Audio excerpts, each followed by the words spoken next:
Burn Line Podcast.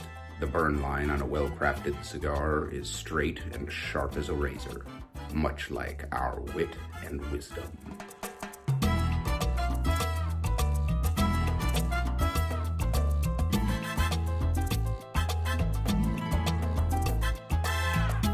And what is up, ladies and gentlemen, boys and girls, children of all ages, over the age of 21, you are listening to Burn Line Podcast, coming to you not live from the Hot Box, the smoky back room where deals are struck and fortunes are made, adjacent to the Rocky Patel Cigar Lounge, nestled amongst the complex of rooms that comprise Davida Cigars, Westminster, Maryland, USA, the only Rocky Patel Cigar Lounge in the state of Maryland. I'm Johnny Midas. And I'm El Fumo. And we smoke cigars. And it is a hot box today. Somebody turned the heat up. Like, holy shit. Seems like it. All right. Super special episode. I know we do some fancy stuff here because, you know, we get it. Like, a lot of you guys aren't going to smoke these, but you're still interested in them. So we have got one of the most gorgeous presentations in the history of history. This is the Fuente OpusX Society Limited Edition, which would be what? Sociedad. Sociedad? The Society. Yeah. Edición de la Sociedad. Yeah. So, anyway. But, damn it, I can't read. I know his last name, but I can't read it on there. Fuente? No. Oh. By Manny Iriarte. Huh. I can't read it. My eyes suck. I think I need glasses now. So no, I think it's just tiny font because I can't read it. Dude, and it mixes, like it matches. That's the problem. By the way, there's a well, you go ahead and already. A gorgeous freaking band. Absolutely. Like presentation. Yes. There's a lot going amazing. on. Yeah. By the way, this, for those of you familiar, it doesn't matter if you've been there or not, but this reminds me a lot of Carnaval. Mm-hmm. Yeah. Especially today. Except no green. Yeah, except no green. Right. We're lacking some green. But, also a lot of Fat Tuesday, since today is Fat Tuesday. Yeah, totally. So we are recording on Fat Tuesday, and we have a fat cigar to smoke. Yeah. And by fat, I mean P-H-A-T. Yeah. I was going to say, I have a real fat cigar if you want to smoke that one. Nope. Gordos are flat out. 70, baby. 70 Definitely. ring gauge. No, you're smoking on your own. I will smoke that. Johnny Midas is over here with a cigarillo making fun of you. No, but on a serious note. Yeah. Absolutely gorgeous presentation. Hard to find, expensive as fuck. We'll get to all of that, but beautiful presentation. This is our topic today. The only thing that I don't like about this is the Fuente is in red, and the X in OpusX is in red on the band, and I think it clashes. I think that should be yellow or silver, not the classic red, because it does clash. Yeah. Of course, you're not going to miss the ribbon at the bottom because the whole bottom half of the cigar is covered with this pretty gorgeous, not even a foot band. This is like a sleeve. Mm-hmm. And just a reminder, you never want to get your ribbon hot, so don't put it in the ashtray. I'll put it on the golden hand of destiny. It looks like a condom. At least this one you're not going to forget about because, the whole bottom half of the cigar. Basically, the whole cigar has a sleeve on it. It's just two, right? So I'm going to leave the main band on for now and just take off the sleeve. And I don't want burning paper taste either, so I'm saving that instead of putting it in the ashtray. Just examining the exterior leaf. Pretty beautiful. Looks really similar to the Oscuro we had the other week. Yep. Lightly toothy.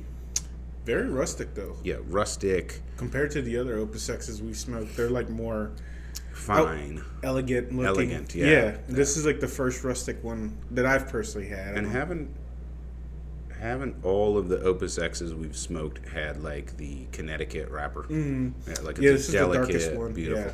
Yeah, this is, like Oscuro and leathery, raisiny in texture, not in taste. Right. Maybe. Wrapper. Yeah, we'll find out. All right, now I'm going to do the band test while it's cold. And it looks like it has the same shitty glue that Fuente uses on everything. And it is slightly glued to God. the wrapper. Nope, I'm waiting until mine heats up. And a little damage there. So this falls into the category of most Fuentes, which is don't take the band off till you have to. 95. I would say 98.8% of Fuentes. Dude, I don't understand, man. I mean, considering that I have several friends that are like Fuentes the default cigar, or cigar brand. Everything they make is good. You might not like it, but it's good. Right. And somehow they still have one of the shittiest band applications in the business. Yeah. And sleeves. Sometimes the sleeves. The cedar sleeves sometimes can be a bitch to remove as well. Oh, yeah, absolutely. I thought you were talking about cello, but no, absolutely. The cedar sleeve, you can't slide off a lot of the time. Dude, you try like to take legacy it off, of shit, and then yep, you've definitely heard that feedback. There's no way you haven't. It's just odd. It's kind of uncalled for at this point. I think so. Like, how do they not know, and why can't they fix it? Right, like fruit pectin. You can literally just switch to fruit pectin. Fruit pectin on your existing. I don't think it's that much more expensive, is it? I think it's cheaper. It's certainly cheaper for me because I'm throwing out less cigars. Right. All right. Enough appropriate admiration. Let's go ahead and get these cigars cut and lit. The official cutting brought to you by Lord Baltimore Distributors. The official cutting is brought to you by Lord Baltimore Distributors. Featuring proprietary blends available nowhere else, Lord Baltimore Distributors are meticulously crafted boutique cigars made in small batches for every palate. Lord Baltimore Distributors, when only the best will do. And as always, we remind you to clip that cigar with authority. No limp-wristed cutting allowed. And we are going to jump right into the hand job. So mine clipped perfectly. How about yours? Yeah, actually, just one little guy right there. That's it. Yeah. See, got it. That's it. Not a whole lot of dawdle. Perfect. Looks good. It has that sort of firmness that Fuentes typically have without them being tight or anything like that. And it is time for the official lighting, brought to you by 2C Premium Coffee. The official lighting is brought to you by 2C Premium Coffee. Keep your day fueled with delicious coffee from 2C Premium Coffee. Featuring select beans from Bali, Kenya, Ethiopia, and around the world, 2C Premium utilizes continual roasting, so you are always getting a truly fresh cup of premium coffee. 2C Premium Coffee, morning made us.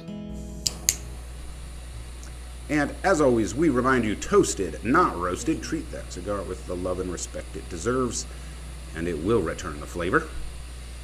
I am lighting up with my St. Dupont double pointed flat flame that is impossible to blow out because the jets are hidden behind. Yeah, go ahead. Blow as hard as you want. Go ahead. Here, I'll hold it. No, I'll hold it while you blow it. What? Why would you want to hold it while I blow it? Nobody does it that way. Oh my God. What?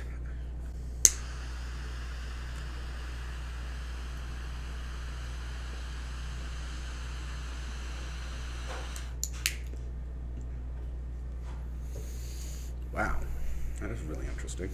The smell right off the bat's weird. Not weird as in shitty, just different. The smell? I haven't smelled it yet. Ooh. It does have a weird smell. Yeah, dude. It's not bad, but it is weird. Nothing else. Smells like a couch that a cat's been sitting on for a while. Jesus Christ. Today's topic is... hand jobs and blowjobs.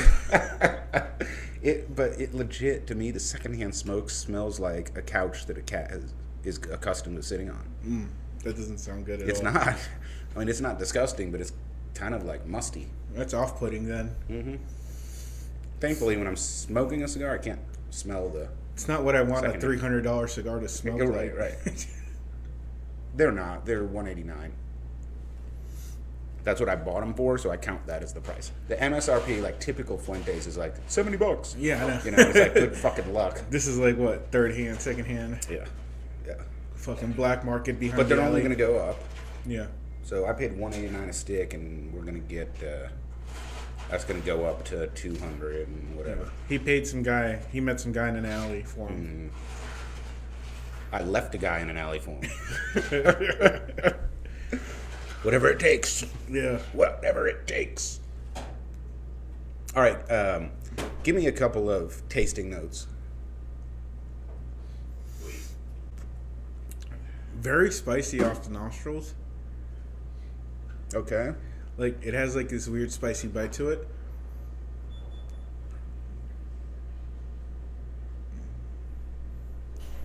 And it's got, like, this weird, sweet, musty taste to it as well. Like, not only the secondhand musty smell, but, like, a sweet mustiness. I can't put my hand on it. And I'm not getting, like, our typical bacon rack either. Yeah, I wouldn't describe it as musty as much as, like, fermented. Aged. Hold on. I think you tapped on the word there. Damn it. Very difficult. I'm sorry. I just can't pull a flavor note out of my head. I think that's fair. I think for most cigar smokers, unless you're a sommelier, this is a complete and rounded package where slicing out individual flavors is challenging. So here's a couple of things I'm going through right now. Number one, unlike many Fuentes, if you inhale a little bit or retrohale, it's pretty strong. It's not even harsh. It's just strong. Yeah. Like, oh shit, there's smoke in my nose, right? And then on the retrohale, it does have pepper in your nose. Yeah. Like it's spicy. I don't think it felt as spicy to me as it did to you, but it's definitely there. One of the hallmarks of OpusX's and Fuentes in general is that the retrohale is very enjoyable in that it has body and strength, but it doesn't hurt, right? This one is verging on hurts, right? Which some people really enjoy. Yeah. You know what this... Okay, I'm getting like a... This is going to be a little hard to describe. Like, straw that's been stored in a barn for like 3-4 months. Yeah. Look, It's not wet because it's been in a barn, so... But it's not like a complete, like, straw taste. I think that's the one... I think that's the flavor. They could go either direct. You could describe it as musty or fermented. Yeah. That's what I'm getting. That's what it's reminding me of. Because I don't know, for those of you who've never been in like a straw barn, you can taste it as soon as you walk in. All right, so there is I'm going to call it cured tobacco, Okay. which is kind of what you're describing. And then there is a very bizarre, so this might resonate with you or not, but it's definitely different. If you peeled a pear and dried the peel, Okay. so it's like fruity but Dude, that's what I was... dry. I was thinking like fermented peaches for some reason earlier. But you said pear. That's a little bit more tarty.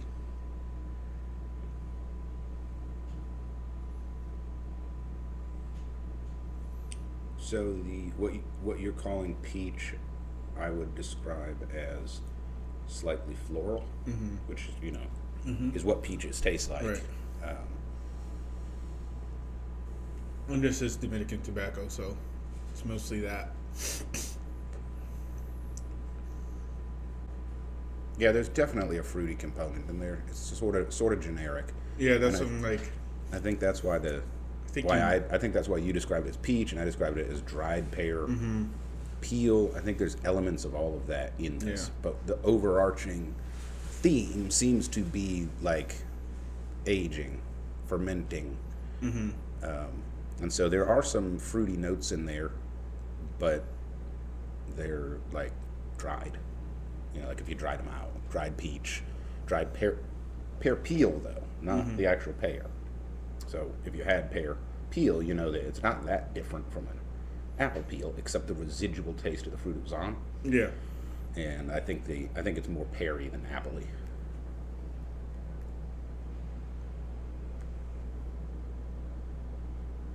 Fascinating, and it definitely tastes like aged tobacco. It wouldn't surprise me if all of these tobaccos are 5, 7, 10 years old. Dude, this cigar has me stumped as fuck. I know, this is the weirdest one I've ever It's like smoked. mystic as shit.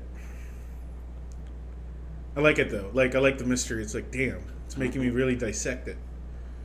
Well, it's also just so different. It's interesting, you know. Like, I haven't tasted a cigar like this before. That's pretty cool. Yeah, I know. I dig it. All right, so to help the listeners out, can you think of a cigar that's similar in flavor profile? Fuck no. No? No. That's what I'm saying. I'm like, dude, I can't even. Like, I'm having a real hard time with this one. And not in a bad way. Damn, I'm with you, man. I cannot. I'm trying to think, well, maybe there's two cigars, if I put them together, would taste like this. I can't fucking think of one. Maybe if you took an M81 Maduro and combined it with a cigar that actually has flavor, it would kind of. You know which one I'm thinking of? M81 and PDM Maduro. Perla del Mar Maduro. Yeah, that's because the pretty Perla close. del Mar Maduro has that tingle. Yeah, that's pretty close. And then M81 has that harshness, not like in a bad way, but just it's Maduro. Yeah, it's like, you want a Maduro cigar? That's a Maduro cigar. No, not harsh, because I'm not feeling any harsh in right, here. That's what I know what you're trying to say. Yeah. The musty one note man. thing. Like, it's not even one note like a Padron. Right. It's not even that. It's like beyond that. Yeah, if you took that and mixed it with a cigar that has flavor but not like strength and body, you'd kind of end up with this. Yeah, because even like a PDM Maduro is not strong. So basically what Angel's saying is, if you took an M81 Maduro and an acid, it would kind of taste like this. Jesus Christ. $200 cigar. Heard it here first, folks. All right, why don't we do socials and surprises and then go to break and do our tobacconist tip of the week?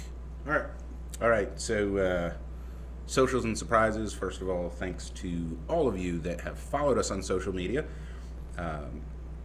Instagram, Facebook, and of course the show is our presence. And please go ahead, like, subscribe, share, comment, and engage online. You are our marketing plan. Without you, we are doomed. And I'm being a little funny, but also a little serious. If you believe we add value to the cigar community, please like and follow and juice that algorithm, because Lord knows that the social companies won't do it for us. We are engaging in forbidden acts of Epicurean promiscuity. Certainly can't support that online. Yeah. So we appreciate that, and go ahead and check us out on Insta, because we have contests, surprises, promotions. And what was our most recent giveaway? Was it the Cigar design? Yeah, Cigar design. Lighter and a cutter. And I'm about to run another one soon. Yeah. Another promotion. And it will be a custom cigar cutter that says Burn Line on it. So go ahead and jump on there and follow us. And then, Angel, you're going to start doing some like polls or something. Yes, we're going to try doing some polls. And we'll go ahead and pick a lucky winner for something. I've got what do I have right now? I've got the 2 shot glasses in the cups, right? I've got shot glasses that are white. Yeah, white with the Burn Line logo in black, and then I have 2 Team El Fumo coffee mugs, 2-tone, just like this, just like the one you're seeing. Well, not exactly the same, because it says Team El Fumo instead of El Fumo. So we got some good stuff that we want to give away and help you guys out and promote our hobby. But you can't do it unless you're following us. Right. So Facebook, Instagram. I think we have an X account. Haven't used it in ages, but maybe I'll start picking that up. I can't remember. Definitely don't have 4chan. So wait, don't go on 4chan. Don't Jesus Christ. bother. I think if you go on 4chan, you're automatically on the list. Yeah, I think you're. I mean, we're already on the list anyway, but I think it just puts you on another list, or it adds another asterisk. Well, we're on the sexy masculine dudes list, and if we join any number followed by Chan, we're on the domestic terrorist list. So. Domestic terrorist. Yeah. And I have found some really cool accounts online on Instagram. Yeah. People that smoke cigars, companies that smoke cigars, other podcasts. So be sure and check out our contacts on Instagram, and you might find something cool. One of my favorites is Her Aficionado. She is out of New York, I believe, and is a cigar apasionada, and really promotes women in cigars. So I like that one. Leaf Cutters has got a live Insta podcast, and maybe somebody else does. So if you want to consume more media, that's the one to do. So check them out, and go ahead and get us that support. Let's online. go. All right. You've got, why don't we save that till Yeah. after the break? Yeah, that's what it is. Let's go to a break. Don't go away.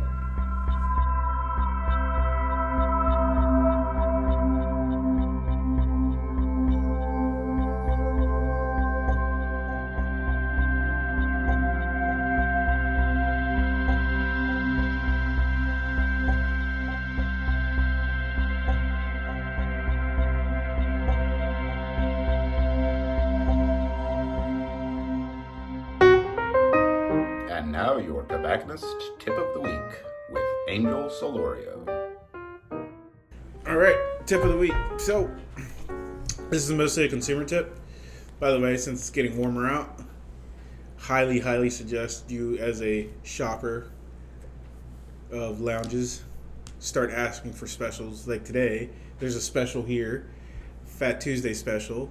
So any ring gauge 60 and up is 10% off here at Davidas, by the way. So usually cigar lounges have daily specials anyway. Mm-hmm. They're not posted, but always ask, man. It's like, hey, you got any sales going on? Mm-hmm. You know, so it's like, yes, you can save money online, but you can also save money while also supporting your brick and mortar, which is the important part of the cigar. Yeah, I feel the same way. Like, I do some shopping online, mostly for cigars I can't find. Yeah. But I make sure to support the local brick and mortar that has a lounge because, I mean, damn, dude, like, that is it. That's the important part of the cigar ecosystem. Yeah. Very important. Like, we can't let the brick and mortars go away. Yep, agree. So, like, to save yourself some dough, you know, always ask, hey, what's your specials for today, Yep. blah, blah, blah. What's on special, what's on sale, what's behind the counter, you know, all of that. Is today a double point day, a triple point day? Yep. If they offer points, not all of them offer points. But, you know. And if they're good at marketing, you'll know because they'll have like a little blackboard. Yep. You know, or whiteboard with it written on there, chalkboard. Yep. But not also, like, not all cigar sellers are actually good at it. Right. You know, I mean, sometimes those guys are just selling cigars. Yeah, yeah. So they might have a special going on, and if you are on their Facebook page, you'll see it. But there's nothing in the actual lounge to tell you. Yeah. Yeah. So I would just add to your tip is, especially, you know, because it's a lot of old people that are running these stores. Yeah. So they're on Facebook. I don't even have a Facebook account. Yeah. You've got the one for the podcast so that you can advertise on it. Yep. So, yeah, I would keep abreast with the Facebook page because I'll bet you your local lounge has a Facebook page. Yes, they always do. All right, good. So a little bit about this OpusX, la Edición de la Sociedad, the actual construction, like all the other OpusXs, it is a puro, Dominican puro. And what makes this one different, you might have looked at it and said, that's not an OpusX, right? That's because it is a brand new wrapper leaf. So basically, Carlito did not stop with the one leaf that they cultivated and bred carefully to make a Dominican wrapper leaf that is worthy of putting on a Fuente. I mean, OpusX, that's what sets them apart, is their puros. And they hadn't, until I think it was the 90s, early 90s, nobody grew a wrapper leaf in DR. But they didn't stop. They developed another one. So this is not just finished differently. It's actually a different tobacco, and it is finished differently. Yeah. It is very low production levels. They have just enough that they can make special releases like this with it. So no core lines utilize this wrapper yet, which no information on this cigar, even on the Fuente website. It's very closely guarded secret, but I would guess that this is Oscuro process based on the color. Could be, you know, a different process. Yeah. but it tastes and looks like Oscuro not Maduro. By the way, it's pretty crazy how this company can do this kind of stuff on such a tiny ass island. Yeah, man. Well, it's not that tiny. Half an island. That's tinier. Yeah, remember, because they're sharing the island. Yeah. Yeah, so Hispaniola, which is the original. I thought that was Cuba. Was it? Yeah, I'm pretty sure Hispaniola was Cuba, wasn't it? No, I don't think it was. Was it? I might have my islands. But anyway, it was referred to by, explorers as a single island. Not because there weren't two countries there yet. Right. But if you lay it over Cuba, isn't it the same size or slightly bigger? Cuba is definitely bigger. Is it? Yeah. Yeah, you're right. Hispaniola. That's what I thought. Hispaniola. But in any case, it's a small island. So they've done a fully integrated cigar company in a small space, and also in a country that has a much better political stability than the country they share the island with. It's so weird. But it's still not, awesome. Yeah. So it's just crazy, especially hats off to them. Yeah, with what's going on today in Haiti. It's crazy. It's like, damn, it's two separate worlds in such a tiny island. It is. Mostly because of the cigar industry, to be honest. Right. But either way, and then always stabilizes economies. And culturally, though, like they're two separate cultures, like completely opposite. It's like, oh, they're all Hispanics, they're Latin Americans. I'm like, yeah, but they speak French. Well, on the Haiti side, most of them are descended from slaves that never made it.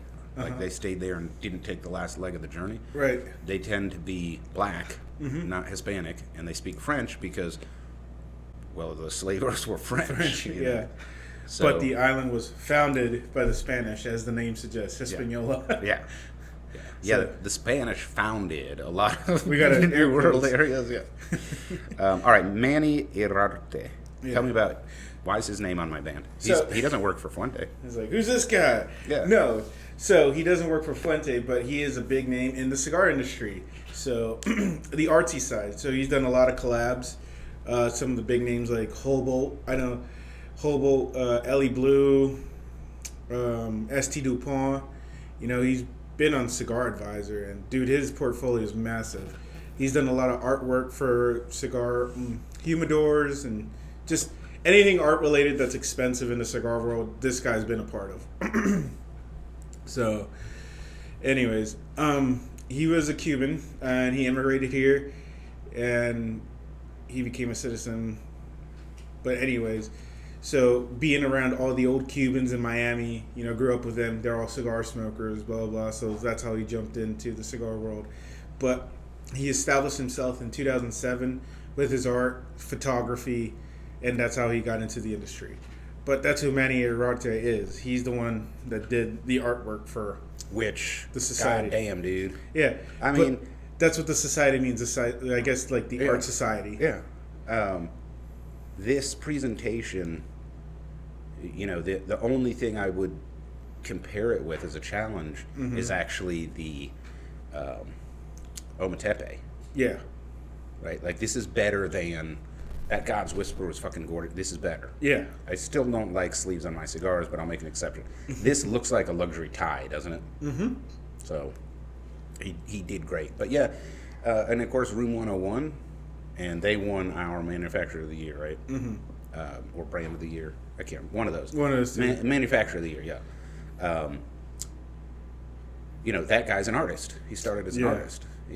And there's a big crossover between a love of beauty and finery and cigars. Mm-hmm. It's a beautiful artistic hobby, and luxury and beauty has always gone along with cigars. Yeah. So that's who Manny Iriarte is, and they saved this one for this special wrapper leaf that yes, sir, super limited, right? Super rare. Yeah, so that's who this guy is. Like, anything that's art and luxury, he's like, that's his portfolio. Yeah. There's wristwatches. Dude, that one right there is fucking hot as shit. That Hobo. Hublot. It's French. Hublot. Yeah, Hublot. That is gorgeous. Yeah. There's several. That one's a little more like industrial looking. But lighters, box art, cigar wrappers, watches, St. DuPont lighters, album covers, everything, humidors, ashtrays. Yeah, this guy's a fucking stud, dude. That is some good stuff. Yeah, so covers of magazines, lots of those. Interesting. Oh, he did the James Bond Cigar Aficionado cover? I believe the Bond Legacy. Nice. Yeah, so. All right. He did the Forbes cover with Trump on it. Nice. All right. So let's move on to our topic for today. Yep. Which is expensive cigars. So we are smoking an expensive cigar, no doubt about it. The MSRP on the box is $2,700, I think. Mm-hmm. So not a cheap cigar. And actually, based on that MSRP, I didn't do too bad. Yeah. So that's 135 MSRP for a stick, and I think I paid 185. Okay. So it's not bad. It'll probably go up as people buy them. So going into this convo, I'm like, how do I have a convo on this? Because it's just not fair to talk about MSRP. Mm-hmm. It's just not. No. You know, like every Fuente special edition is really hard to find at MSRP. Yeah. Especially for a single. Yep. Sometimes they'll sell the box at MSRP because that box is collectible and it can be a lure for people to just buy a whole box. But if you try to buy an individual stick, it's a 50%, 100% markup. Mm-hmm. Right? And we saw that with, it's not a Fuente product, but the Legends collaboration. Mm-hmm. I mean, you try to buy a single online and it's $200. Yeah, I was going to say, I have a list, so. Double the price. $178 for a Legends single. Good God. So, I got a La Union. Wow. If you buy the box, it's only $60 a stick. Yeah. That's crazy, dude. Yeah. So $60 a stick if you buy the whole humidor, which is expensive because isn't it 40 sticks? Or is it 20 or 40? It doesn't matter. So what I came up with was instead I researched most expensive cigars 50. sold. 50? Yeah. So, oh my God. So that means that you're paying like $2,400. $2,400 divided by 50. So you're paying $110 a stick if you get a single. Mm-hmm. Something like that.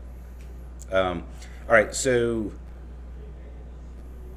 the difference. What did we say? 165 for a single?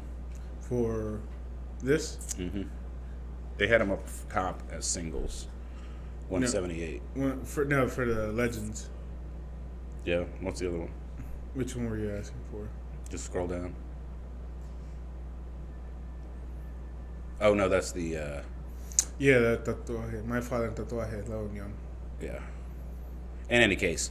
Which we smoked both. Yeah, like it's not fair to look at MSRP. Right. It just isn't, you know.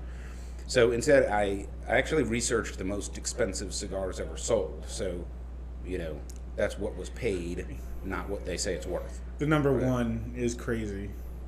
Yes, and the number one is the Gurkha Royal Courtesan. Yeah, it's what, 24 karat gold, something like that. I believe it is. Like leaf. 1.36 million. Mm-hmm. So it's infused with Remy Martin Louis XIII, which, by the way, that bottle of cognac is worth $25,000, right? Which is almost as much as my Sour Mash 2017 Celebration by Michter's, which cost me like $23,000, but was market valued at $27,000 at the time. I just bought it during COVID. Yeah. Did you open it yet? No, that is a investment purchase. So, it has a 5-carat diamond studded band, Takes 3 years to age. That's nothing. Right? That is nothing. And has woodsy flavors. So basically a shit cigar from a company that's not known for awesome cigars, that isn't aged enough, and has golden diamonds on it. You overpaid by $1.3 million. Yes. More than that, actually. That is a $10 stick. Yeah, it really is. I'm sorry. $1.36 million. You overpaid by $1.35999. I wouldn't even go out of my way to pay $10 for that stick anyway. Mm-mm. And it's like, I'm sorry, we've already said it on the show before, it's not throwing shade at, like, no, it's a not. dick on purpose at Gurkha. It's just, it just is what it is. Yeah. You know, it's like if you're driving a Honda, it is a Honda. Yeah. You know, it doesn't matter if you slap a gold plate and diamonds on it. A Civic is a Civic, right? Mm-hmm. So, number 2, I'll bet you can't guess this one. Isn't it another Gurkha? It is not. I don't remember. I looked at the list a while ago. Fuck. I don't remember. Okay, well. Mayan cigars, 507,000. What a fucking contrast from number 1 to number 2. You know what these cigars were? They were Mayan cigars. They were dug up by archaeologists 600 years ago. Holy shit. And they were discovered by archaeologists from Tampa University and were in excellent condition. They were buried very deep below the surface in clay pots. Collector Gary Liotta bought the entire collection at auction for $507,000. So this isn't even a cigar brand. This money went to support the university, but they literally found cigars underground that are 600 years old. I feel like that's undervalued compared to number 1. Like, fuck off. I don't know. I know that I would smoke one just to see what it's like. I'm sure they're terrible. I'm sure he smoked one. Why not? Why not? You paid $500. I think the comparison between the two prices is ridiculous because a 600-year-old actual Mayan cigar is worth way more than anything made nowadays. I don't care how awesome it is. That's However, it's not that the gap is too big because that's still too much money. Mm-hmm. Right? That's $100,000 a stick. Yeah. 10,000 sticks? Yeah, 100,000. I can't remember. I put it in my notes somewhere. But in any case, that's actually cool. I still think it's overpriced. All right. 185,000 is number 3. So this is the Gran Habano number 5 El Gigante, and I'm sure you've heard of that cigar. Yes. That is the world record longest cigar at 19 feet long, 3 feet wide, and 175 kilograms. It was created as a display, utilizing 1,600 pounds of tobacco leaves. This is enough for 25,000 regular cigars. So, apparently it was listed as 200,000, kind of as a, like, I can't use it now. Yeah. You know? So maybe a collector wants it. I'll smoke it. But because it was auctioned, the buyer, who remained unidentified, only had to bid up to 185,000 to win the. So that's not a bad price. Well, it's just you can't do anything with it. It's collectible only. Right. You can't smoke it. You could take it apart and make tiny cigars out of it. Oh, you can't smoke it? Bet. It's 3 feet wide, Angel. How much experience do you have with sticking things that large in your mouth? We'll punch it. Yeah, we'll punch it. All right, number 4. Most expensive cigar ever sold. What do you think? And it's below those prices, or? I was gonna say the only cigar that I know is the most expensive, like individually as a stick, I guess, or what do you mean most expensive? Because that's definitely the Gurkha. Yeah, this is 4. Number 4. Okay. What do you think it is? I don't know. I would imagine maybe something by Fuente. Nope. Damn. You probably have not heard of the cigar brand because they only make excellent cigars. And very exclusive. So the cost of... Davidoff.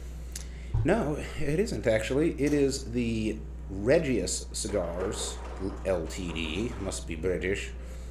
Double Corona. 54,000 per cigar.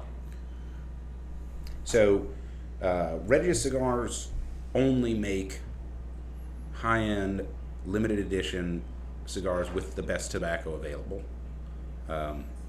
So, you get to smoke a cigar made with the absolute best tobacco leaves out of Nicaragua. But when you buy it, you also get 1,000 custom-made cigars tailored to your liking. Okay. So, yeah, expensive until you add in that. I mean, I don't know. 54,000 per cigar, but you get 1,000. I can think of Custom 2 cigars. cigars that we smoke, or 3 that have the same claim. Oh, the best tobacco for this price, and I've been let down. Okay, I think that's fair. I think, however, you can't say that. However, a few things, right? The brand's exact blend remains a mystery. That always raises a few flags. And, Of course. Akhil Kapasi, the CEO of Regius, is willing to fly people to his place so they can try cigars. Yeah. So you're paying for an experience as well. However, the reason that I suspect that it's not a gimmick is it's only sold in 2 places. It was sold at Nat Sherman in New York. Doesn't exist anymore. Unfortunately. And the Mandarin Oriental in Hong Kong. Now, Nat Sherman is gone, and it's sold at Davidoff of London. Okay. So if Davidoff of London is selling a cigar that they don't make, I'll bet you it's worth the price. I'll bet you it's pretty fucking good. Okay. Of course, everybody measures value differently. So if I win the lottery, we're going. Mm-hmm. My point being, it's a lot cheaper than, the Gurkha, but this sounds like a legit cigar and Okay. luxury experience. I mean, for 50, okay, if you're parsing it out like that, 54 Gs. Yeah. I'm getting. If you have the money for that, this sounds like it's worth it at that point. worth it. Yeah. Okay. Whereas with the Gurkha, it doesn't matter. There's nothing even attached to it. You get a fucking box of cigars, So there's not a luxury experience attached or whatever. And then it's a Gurkha, dude. Yeah, that's what I'm saying. Like, they don't know how to make really good, tasty cigars. They just don't, So And they sue better cigar makers too. although the first box of the Year of the Dragon, and that was the Ram Ramirez version. Yeah, dude, that was probably the best Gurkha I've ever smoked in my life. Hands down. But then the second box Which you had. was cardboard. It was terrible, and I was smoking it with a fancy cigar club group, and 2 other guys were smoking it and just put it down. They're like an inch in, they just put it down. Which at that point I did too, because I'm like, why am I trying to get my money's worth? There's no worth here. Right. So that's like a quality control issue. But I'll give them props. The first one we had, that was fucking off the chain. Yeah, it was. A great cigar. I'm like, holy shit. They probably ran out of their Cuban before they got to the second box, to be honest with you. All right, number 5. Guess who? Don't look. You're cheating. Fuck yeah, I am. So, Gurkha. Gurkha has the number 1 and the number 5. Okay. This is the Black Dragon. Okay. $115,000. Now, here's what just fucking blows my mind. The filler is Indonesian. Which, come on, dude. Like, you can't make a luxury cigar with Indonesian tobacco. Period. I don't want to hear it. Like, Ecuadorian. Sumatra is okay. So here we are again. It's Gurkha. Yeah. And then it's Some wrapped shit. in Ecuadorian Maduro with Dominican and aged Cameroon binder. So, I'd be willing to try that, but not for that price point. well, what annoyed me about the research is like, this is a prized gem in the cigar world. And I'm like, no, I'm not buying it. Like, No. obviously I can say that because I haven't smoked one, but why would Gurkha reserve a well-made cigar for $115,000 a box? If you can do that, just fucking make some Gurkhas that way and sell them for $20, Because actually Gurkha, they do have that weird thing where rich people that have a fuck ton of money buy their product. They've definitely marketed to that segment and the military segment. Yeah. Right? But that's not what I am. I'm just a cigar connoisseur. Right. I just tell you how I taste it. And everything in their affordable range sucks. Yeah. Simple. So I copied some of this because I just thought it was fucking hilarious. So check this quote out. It has a distinctive flavor because of its unique blend. Yeah, not buying it. You know, like a distinctive blend doesn't have to do with flavor necessarily. Right. I've smoked many unique blends, like the M81. Right? Yeah. You know what? Maduro on Maduro on Maduro is not a great idea. You know?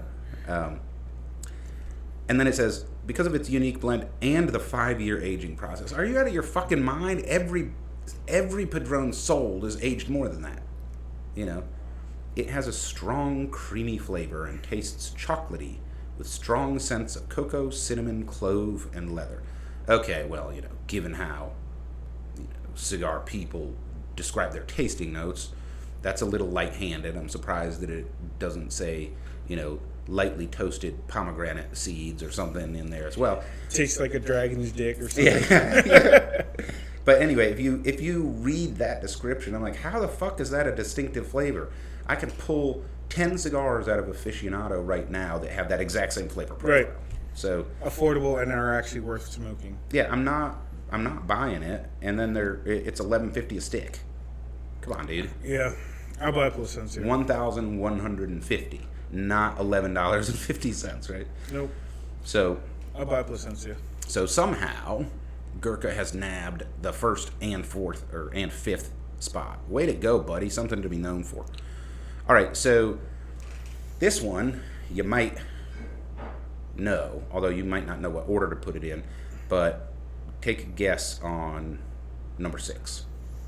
All right, where are they from? Can't tell you. Damn it. Not the U.S., Well, not Dominican Republic. Oh, wait, no, it is. It is the Arturo Fuente OpusX Limited. okay. $30,000 a box. So the reason that it has a high, remember, this is what it sold for, not the MSRP. The main reason is this is from 2003. This particular box that sold at that price, which is when they came out. So this is an original OpusX line. And it was to celebrate the 10th anniversary of the original OpusX. So that kind of explains the price. Highly collectible because it's Fuente, and I think it sold in I want to say 17. I can't remember, but fairly recently. I didn't write that one down. They also custom made 100 humidors with this line. 10 of them had Macassar veneer, and 40 had yellow eye maple, and 50 had Madrona veneer. Each humidor contained 100 OpusX cigars, so it's limited quantity and humidor. I'm a little scared. Gave it value. Yeah, you're glued to your wrapper. Fuck. Typical. If you had done it when it was cold, it wouldn't, the glue wouldn't have penetrated the pores. I'm fucking with you. It's not your fault. Yeah, it took a little wrapper leaf off. Yeah, it's right there. About a BB sized. Yeah. Come on, Fuente. Yeah. So don't listen to me because you're successful and I'm not. And keep doing what you're doing. But also, could you please just throw us a bone? God damn, why can't I enjoy what I consider to be the best cigar brand out there and not be able to smoke it without seriously taking a chunk out of the wrapper? That's not even a dig at you guys. That's like, no, it's just, come on, man. Yeah, help me out, dude. All right. We're Shaq. Come on, man. Now, the number 7 on the list, you won't be surprised at all, and you would pick this at some point. Okay. Just maybe not at this point. But we're moving away from the ridiculously overpriced bullshit cigars into just expensive cigars. All right. So, and remember, highest amount paid all over the world. Okay. Because there's stuff we can't get in the U.S. So I'm going to guess it's a Davidoff. Not a Davidoff. Cuban. Correct. Okay, Cuban. So Habanos S.A. is the producer. Yep, correct. Cohiba. It is a Cohiba. Getting close. Think like expensive Cohibas. Oh, shit. Bejiques? Bejiques. Yeah. Correct. The Cohiba Bejique $18,000 per box. Jesus fuck. Right now, if you were to buy it in the U.S., which means you're also importing it, so you're probably paying a little bit of a premium, they're about $300 a stick. Holy fuck. Right. All So right, that's, yeah. yeah, I mean it's smoke pretty 300 yeah, sticks, yeah. it's pretty close, right? By the way, how many cigars come in a box of not the Bahique necessarily, but the original Cohiba? What is it, third? No. It's 10, isn't it? Mm-mm. Or is it 30? Mm-mm. Or is it like a weird even number? It's a weird number. 16? No, it's an odd number. Oh, I don't know then. I've got one. I've got the box, but a coworker brought it back for me. Uh-huh. It was about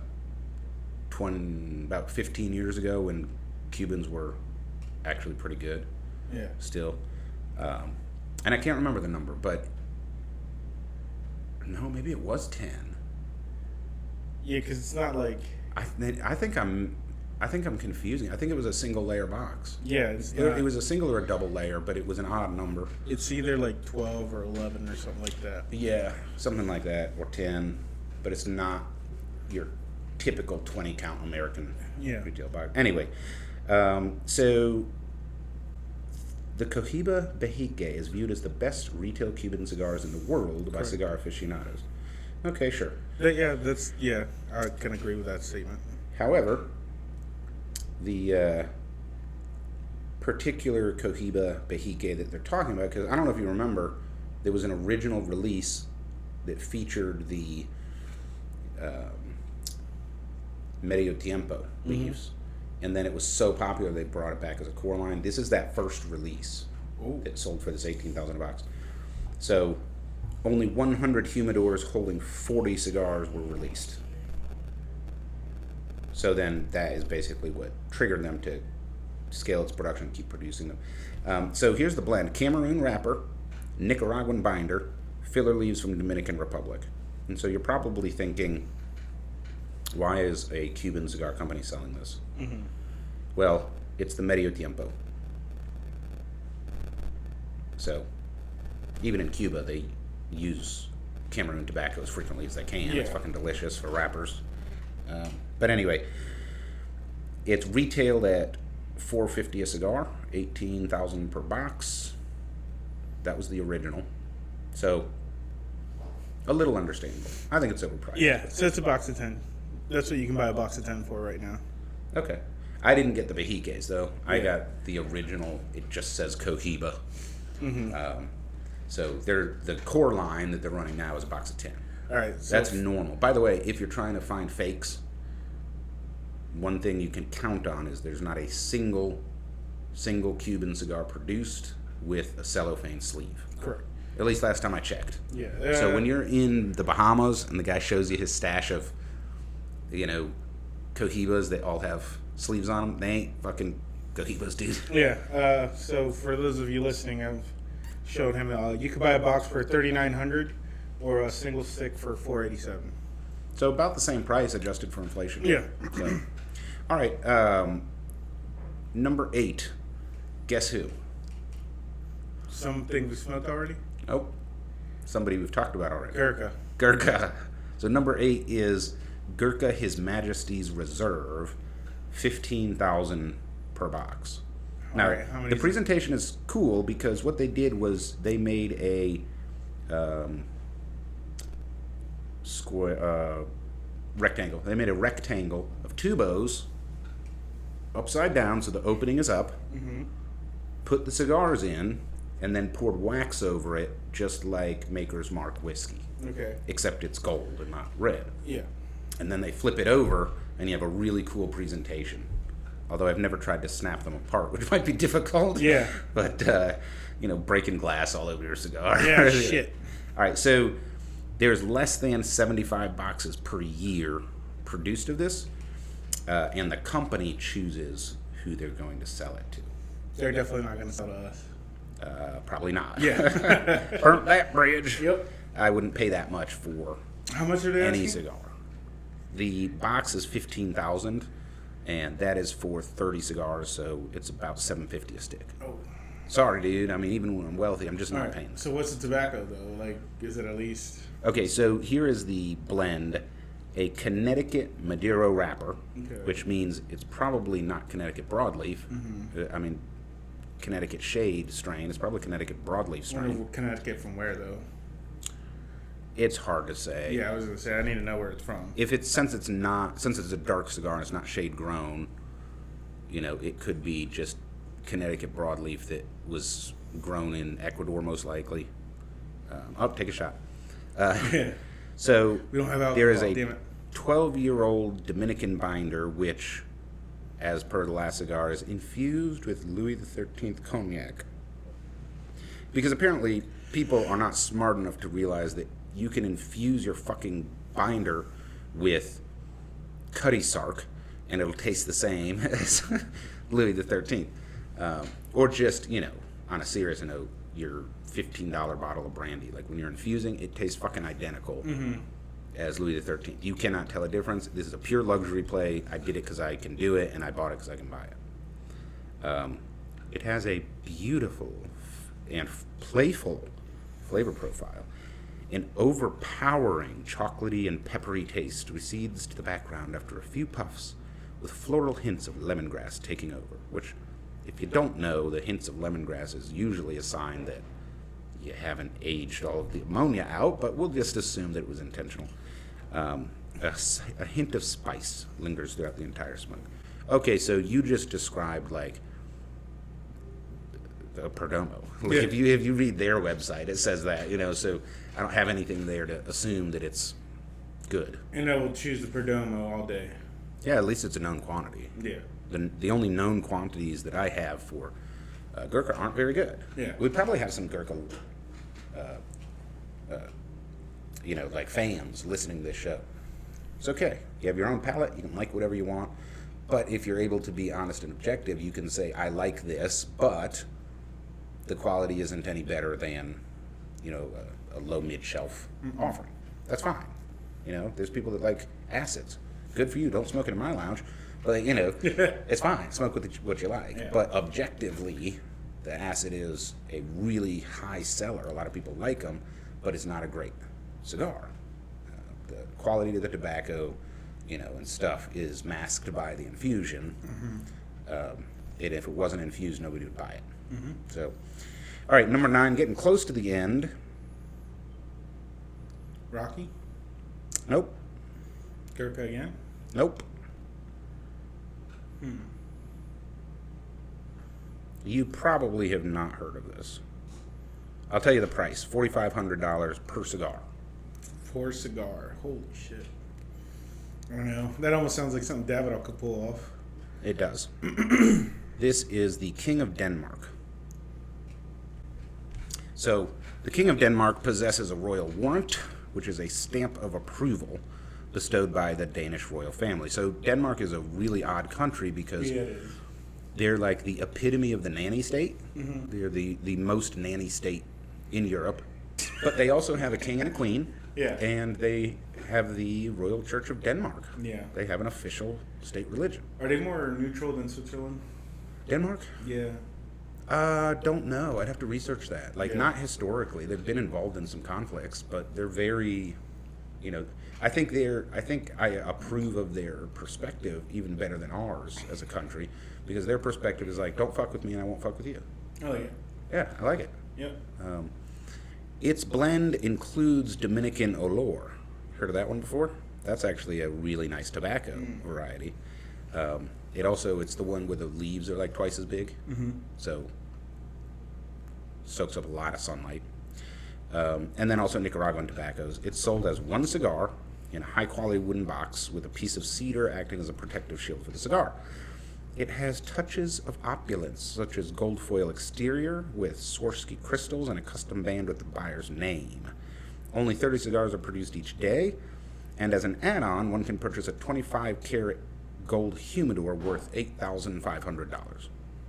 So you may have noticed if you look at individual stick prices, some of them are higher up, but that's because we're talking about actual cigar purchases.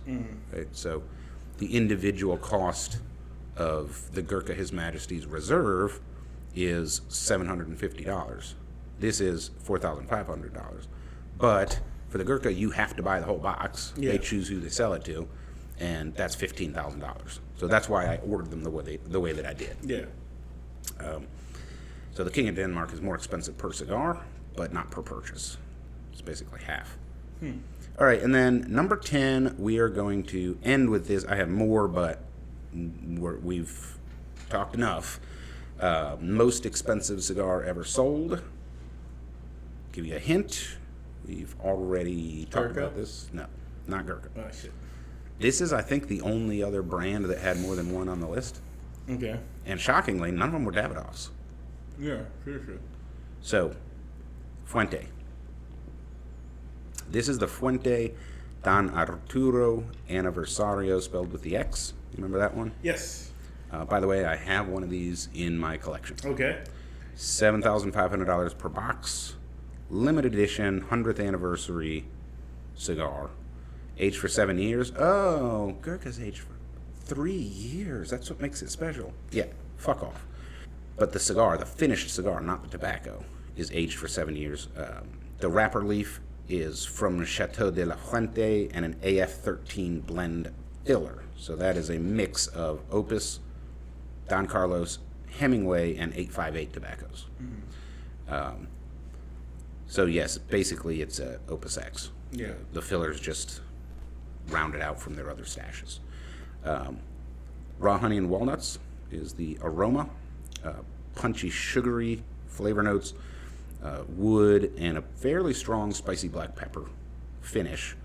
It was initially released with one humidor holding 96 cigars. A single cigar is apparently worth just $60, but the humidor is valued at $1,800. I mean, that's what we were just talking about. The MSRP on a single is $60, but if you buy the whole box, all of a sudden, you're paying for the box. Yeah. But guess what? The retailer had to buy the fucking box. Yeah. So they're not charging $60 per stick. They're charging whatever they can get away with, which is 120, 100 and whatever. So there you go, top 10 cigar sales. By the way, many of these were like sold at auction. Yeah. So that's what makes them the expensive sale. The other thing that I was looking at, everybody else has already done, which is most expensive MSRPs. Yeah. I don't think that's fair because the chances of paying MSRP, especially on an exclusive cigar, Good luck. rare. Yeah. So I went the other direction. What actually sold for what price? Yeah.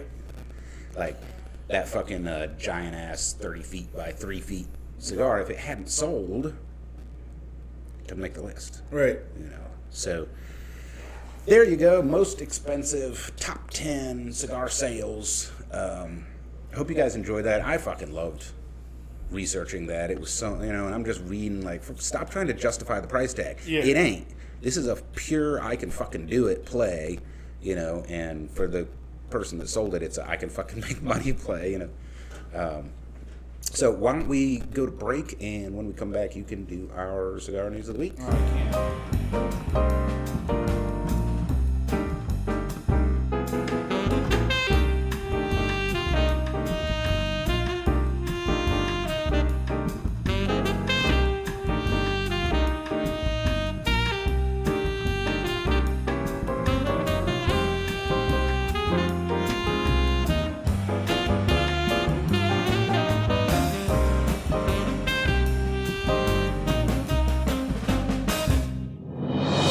Your cigar news of the week with Angel Solorio. So, since we're talking about expensive cigars, we're just gonna kick it off with this one. Habanos SA 2025 humidor auctions generates 16.25 million. Wow, that's the one where they all have humidors they auction off that have cigars in them. Is that like that's euros, right? Or what is that symbol? No, that's not. I don't know what that is. What the fuck? What are you on? What page are you on? Is that Cuban money? Scroll down and see if it. A lot of money. A lot of money. No, it's euros. It's just weird. Okay. So that's what, 20 million American? Yeah, something like that. I think 18. 18 and a half. Yeah.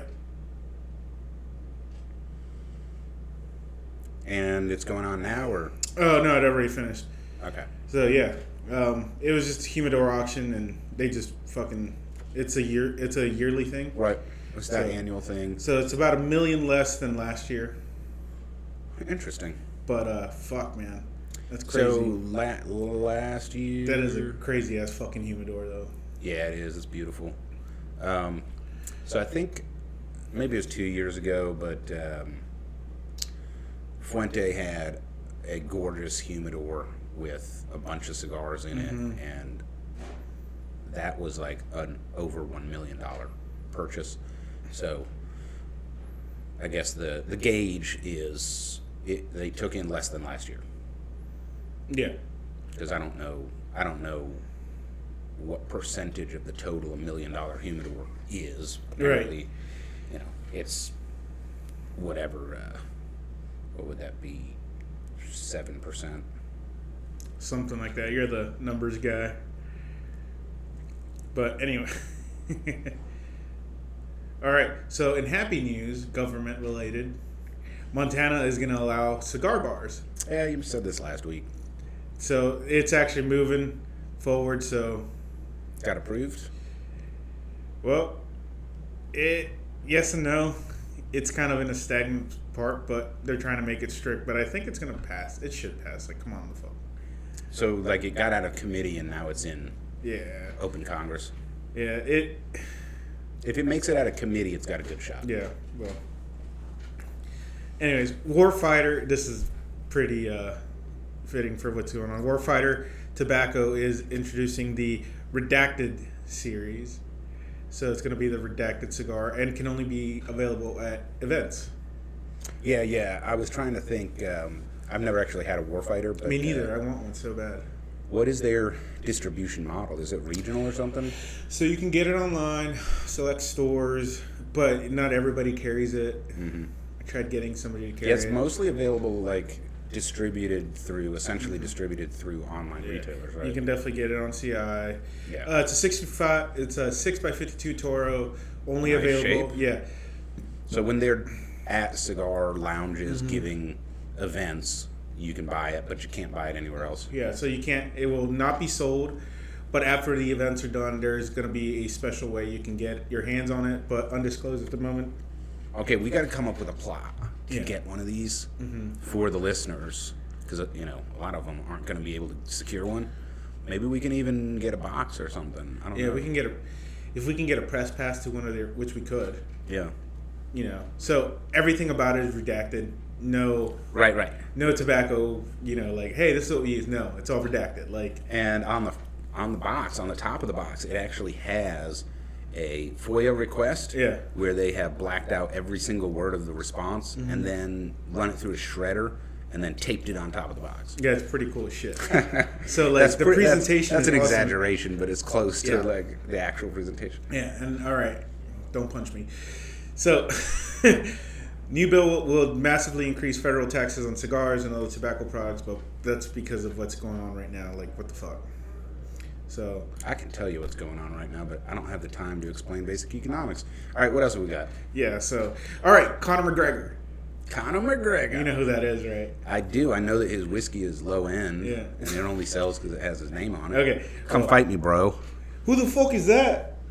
Who the fuck is 120 pounds heavier national champion college wrestler that will fucking beat your ass? I want to see this. Come on, Conor. I want to see this now. Let's make it happen. I will fucking waste him. I watched him fight. The guy has stand-up skills. That's it. Okay. Not difficult for me to take you to a ground game in 2 seconds. Yeah. So he's launching the Notorious cigars. So, he's dabbled in the spirits and whatnot. And then he has his own bar, which I kind of want to go to. It looks cool as shit. So it's a 6x50 Toro that uses, take a shot, Ecuadorian Habano. Rosado Escudo wrapper that the company says has been aged for 4 years. And it's a Hold on a second. Did you say Rosado Escudo? Yeah. You can't do that? Listen, that's what they're saying. Don't come at me, bro. Come at him, bro. Okay. All right. Mexican San Andres binder and filler from Nicaragua's Jalapa Valley and the San Victor Villa Gonzales region. So 3 different, and Dominican Republic. Interesting. Yeah. It actually sounds pretty good. Yeah, and it's not... What's it called? What? What is it called? What? The cigar. Oh, it's just Notorious. It doesn't have an individual name. Launches Notorious Cigars. Just Notorious. So it's not called the Conor McGregor or whatever. It just has his name, so probably the Conor McGregor. Yeah. So he's launching a whole new company. Dude, actually, this is... Yeah. Obviously, they're having them made for him, We'll but probably get our hand... Dude, look. This is crazy affordable. $140 a box, which is 10 sticks. so $14 a stick. Yeah. That's pretty good. Let's get our fucking hands on it. Like we said, that's the average Toro price these Yeah. days. So they were not trying to, leverage his name to sell something overpriced. And this is made by MJ Frias in the DR. Which, by the way, the new Ray Lewis Legendary Moments that we smoked. By the way, check out the Ray Lewis episode. We were granted exclusive podcast access and fucked up the audio, but it's still worth watching. Right. Sharp dressed man, and by the way, a great guy. Yes. Sometimes I expect brutal athletes to, be a little brain damaged based on my personal experience, Yes. but not at all. Same. Not only sharp as a tack, but just a gentleman all the way. Not just the clothes. I mean, really nice guy. Yeah. But he's definitely a guy. He's a gentleman. Yeah. Gentleman. Emphasis, Gentleman. and emphasis on the second syllable. For being such a violent dude. Yeah, I mean, just definitely a man. Yeah. But professional, kind, polite, warm, friendly. Yeah. Just a great dude. So, were you going to add something else? Well, I was just, that was a pregnant pause to indicate how awesome we are as a podcast. Yeah. And everybody should go back and watch that. But where I was going with it was, that's a $30 to $40 stick, hard to find stick, and it is a great fucking cigar, Yeah. So there can be expensive stuff, sort of branded by athletes that is worth it. So don't jump to the conclusion that this is a money play. Yeah. I think if it was, it would be priced like 16 or 17. Yeah. You can easily get away with that on a Toro these days. Right. But they priced it dead average. So, and to be fair, Proper 12 is priced that way too. It's just average market. They're not really pretentious. Yeah. So it's just not good. But All right, that's all for the news of the week. What the hell? Wait. One last Damn it. one. Oh my god. All right, Miami Cigar and Company is going to be debuting the Outcast at PCA 2025. So Okay. Miami Cigar and Company actually makes some really good sticks. I'll be interested. Yeah. So the Outcast, is and that themed on anything? Like, it's just named Outcast, no story, Nope. That's all you're getting right now. and it has a bobcat. Yeah. Huh. So we'll know more at the show. They're just letting us know. You know what I was thinking? We were talking about those Mayan cigars. It'd be super cool if you had a cigar that was branded so that the box looked like one of those temples. Yes. South American temples. You could have like the Jaguar temple. You'd call it the Jaguar, and the band would not be a straight band, but it would be contoured to look like one of those megalithic walls. Okay. Yeah, like Sacsayhuaman or something. Yeah, that'd be dope. With like a Jaguar carved into the stone. I like marketing and branding stuff. I just think that would sell for how it looks if it's a halfway decent cigar. Yeah.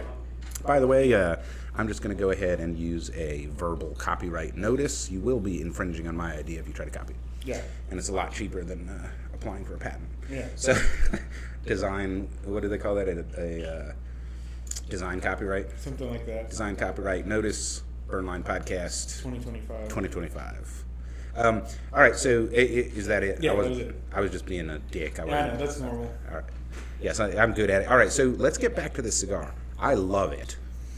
Do you like it? Love it? Dude, don't care for it. No, I love it, and I'm getting like, not that it tastes like minty, but I'm getting like this minty buzz. Yeah. There's a little. I was gonna go with Newport Cools. Yeah, seriously. Just a little bit of that menthol sort of. Yeah, even the The secondhand smoke, like, it's very menthol-y. It's weird, but I'm not getting a menthol flavor. I wouldn't say majorly. It's just a hint. That's what I said, menthol-y. Yeah. Not majorly. No, you said No. maybe what? No. Fucking rewind. So I would definitely call this complex because the cigar has just completely changed. So here's my new cigar combo. First, do you remember? I don't think we did it for the podcast, but I think it was last year we smoked the Newman pre-embargo. Okay. Do you remember that cigar? I think so. Okay, so that's one cigar. And then the other one, I can't remember the name of the line, but you remember we smoked those Oscuro DBLs Okay. last year? Okay. Yeah. Combine those two and it gets really close. All right. It's still missing, like you said, there's like a minty, fresh Yeah, there's like a component. Yeah, it's on the tip and then Yeah. like on your lips. Yeah. Yeah, right in the front. Which is amazing because if it was caused by some kind of infusion or something, we would taste it immediately. Yeah. But we don't. So, really cool. All right, so on that note, it is time to rank this cigar. And, Which is not rank. what's that? Which is not rank. Not It's ranked. It's not a rank cigar. It's also not ranked. Yeah, it's This not is ranked. new. Yes. You know? But anyway, well, I mean, that's not true. The original one is, but let's go ahead with presentation. Now, I don't have a box because I can't fucking afford Box one. looks cool as shit though. Yeah, and I'm going to throw that up there on the screen for folks to see. And, you know, my assessment is it still doesn't quite touch the Ometepe. I mean, for fuck's sake, they had like volcanic rock from Nicaragua in the presentation, but it is gorgeous. So I've got a 10. What do you think? Yeah, I'm gonna give it a 10, dude. The art on it is just fucking awesome. I mean, that's the whole point of it. That's the whole point of it, yeah. And I think they fucking nailed it. And you know I hate foot ribbons and I hate sleeves. I don't hate this foot ribbon because it's on top of a sleeve, therefore very easy to get off. Yeah, like those colors are just vibrant as shit. Yeah, and I don't hate the sleeve on this one because it literally looks like it's wrapped in a silk necktie and feels like it too. So construction, man, I mean, both of us. The only issue we had was that fucking band, as always. No normal. So I got to give that a 9. I got to take a point off for that. But they clipped perfectly. They didn't unravel. They're a little they tight. kept burning. I don't know about you. Well, okay. But to me, that is the perfect draw for Johnny Midas. And it's typical Fuente, which is one of the reasons I like smoking Fuentes. Yeah. You know, a very predictable Fuente draw. So what are you thinking? 9. Mine as well. Okay, price. 0. I don't think we can do 0. I think we have to assess it in the context of what it is. All right. A fair. I would do 6. I was going to do 4. Okay. Because if I compare it to the price of other limited edition OpusXs, it's a little worse, you know? So 5, we'll split the difference. All right, flavor. Ooh, flavor. God, man. I still. So the flavors are very mysterious. Like I said, it's hard to peg down what they are, but they're fucking interesting, and it keeps you like, just like, whoa, what is this? I think I would add to that, though, it's not a great flavor. You know, if I compare this to just the Casa Fuente, I think the Casa Fuente had a better flavor, to be honest with you. You say like By the way, did you get some vegetal? a hint? Yeah. Yeah, I got a hint of, like, vegetable bitterness, strong enough to notice. Yeah, that's why I said like an 8. 8? Yeah. Yeah, let's do 7. Okay. We split the last one, we'll split this one. All right, and then let's talk about experience. Now, of course, the flavor and experience, that's by far the most subjective. Some of you guys are going to hate this cigar. It's not in your palate range. Yeah. Some of you guys are going to go out and buy a box, you know. Yeah. Experience is similar. You ain't doing shit. I agree with that one. This cigar is way too pricey.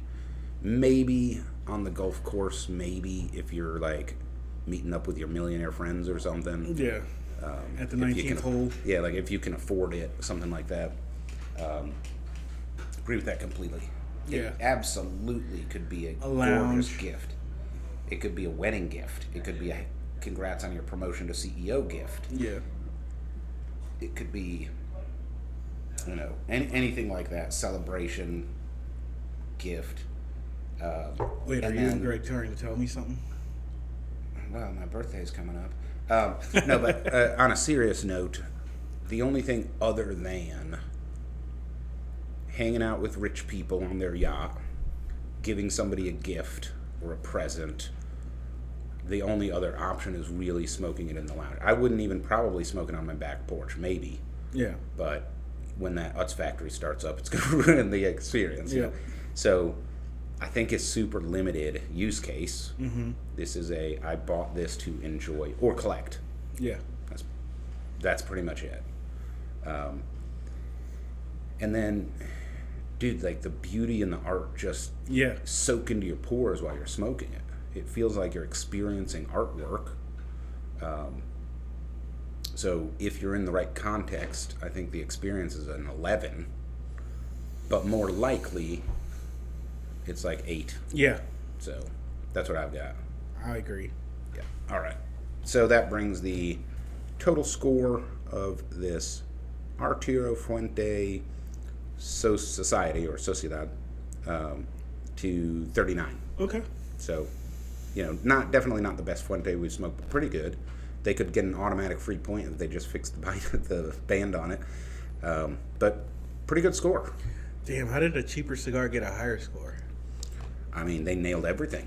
Yeah. If Fuente got an 8 on everything, they'd be our highest ranked cigar.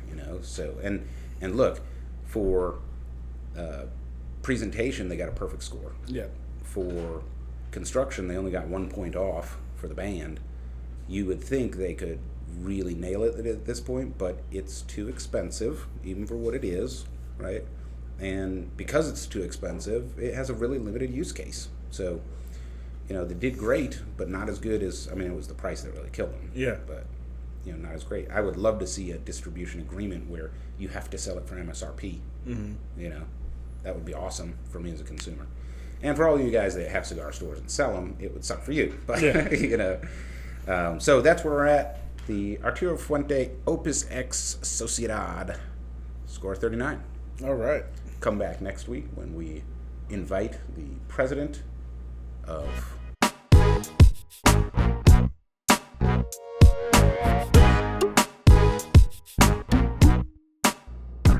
Cut the video right there. Yeah. Oh, so you're going to soprano it? Yeah.